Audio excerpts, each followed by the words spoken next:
August 2nd. It probably sounds like just another normal day on the calendar, right? Well, actually, it's one of the greatest dates in the entire history of mathematics. Here's why. On this exact date, across entirely different centuries and completely different countries, some truly brilliant minds did something extraordinary. They literally changed the world we live in today. So, welcome to our latest explainer, where we aren't just looking at a date on a calendar, we're exploring a magical day that secretly built our modern world.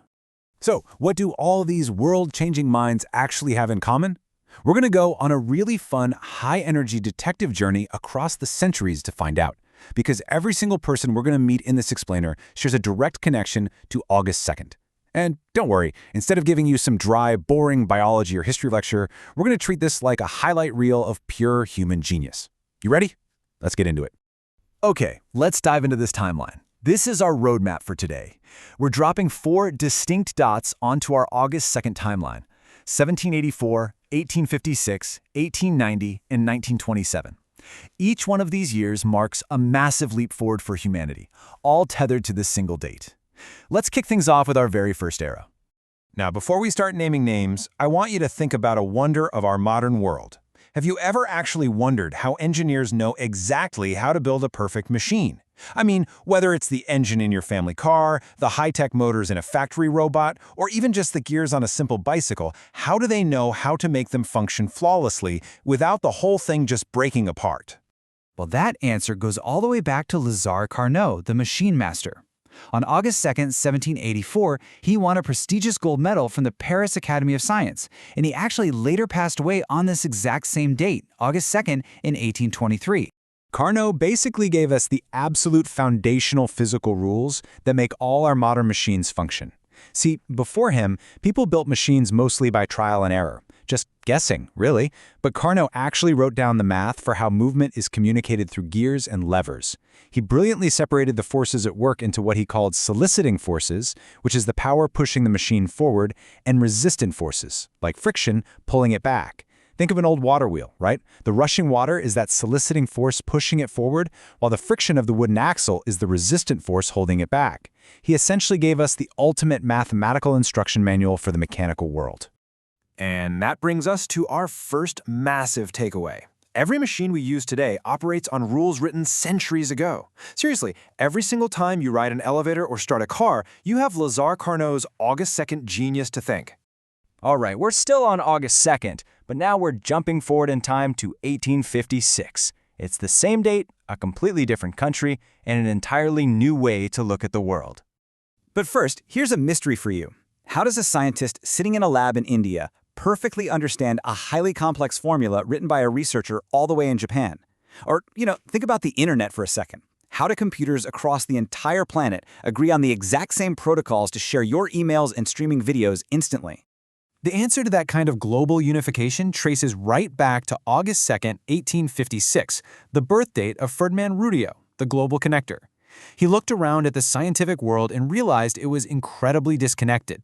People were doing brilliant math, sure, but they weren't speaking the same mathematical language. Now, what's really interesting about this is how he fixed it. In 1897, Rudio helped organize the very first International Congress of Mathematicians.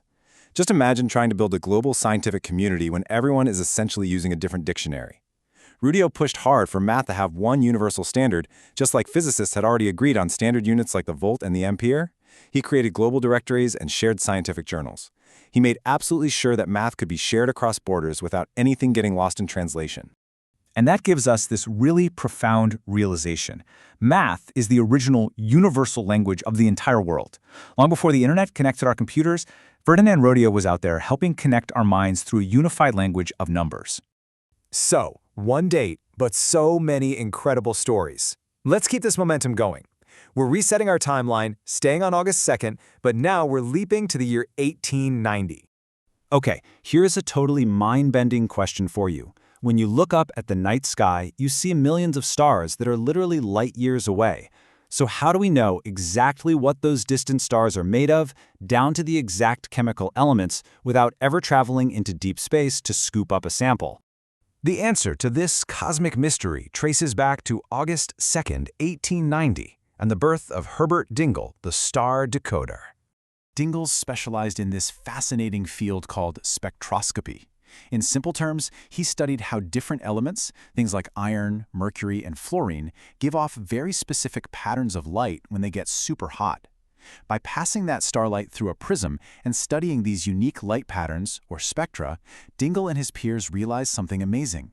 We could point a telescope at a distant star, catch its light, and basically read that light like a barcode to see exactly what chemicals were burning inside of it. We're literally reading the stars from our own backyards. Which is just incredible to think about, right? Every star in the sky is secretly broadcasting its own chemical fingerprint. Thanks to the work of pioneers born on August 2nd, all we have to do is catch the light and decode the message. Let's move to our final era and see how this all builds into the technology you are very likely holding in your hand right now. Still August 2nd, but we jump to the year 1927. Have you ever wondered how your private messages, your mobile passwords, and your online banking are kept completely secret on a public internet? I mean, when data is just zooming through the air on public Wi-Fi at a coffee shop, how is it that nobody else can intercept and read your private texts? The safety of your entire digital life goes back to August 2nd, 1927, the birthday of Peter Swinnerton-Dyer, the codebreaker. So, the crucial point here is this. Back in the 1950s and 60s, using these massive, room-sized early computers, Swinnerton-Dyer started studying something called elliptic curves. Think of elliptic curves as extremely complex mathematical loops. They are super easy to calculate in one direction, but practically impossible to reverse engineer. His pioneering work with early machine computation on these curves laid the exact mathematical foundation for modern cryptography. Yes, that is the very same encryption technology that scrambles your data today to keep the hackers out. It's honestly amazing to realize that the secrets of the internet are locked inside million-dollar math puzzles. Swinnerton-Dyer's pure math research literally became the unbreakable vault that protects our entire modern digital world. And this brilliantly illustrates the whole magic of our journey today. Let's just look back at our complete timeline for a second. 1784, 1856, 1890, 1927. Every single one tied to a single day. August 2nd. Every single person we met today, from totally different centuries and countries, all looked at a complicated, messy universe and asked the exact same question. What is the pattern hiding inside the chaos? Because Lazare Carnot asked it, we have modern engines.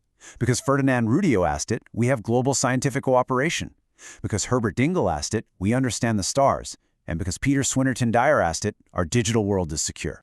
These incredible minds changed our entire world by looking for mathematical patterns on August 2nd. So I want to leave you with this thought today. What pattern will you discover? Mathematics isn't just a bunch of numbers in a textbook.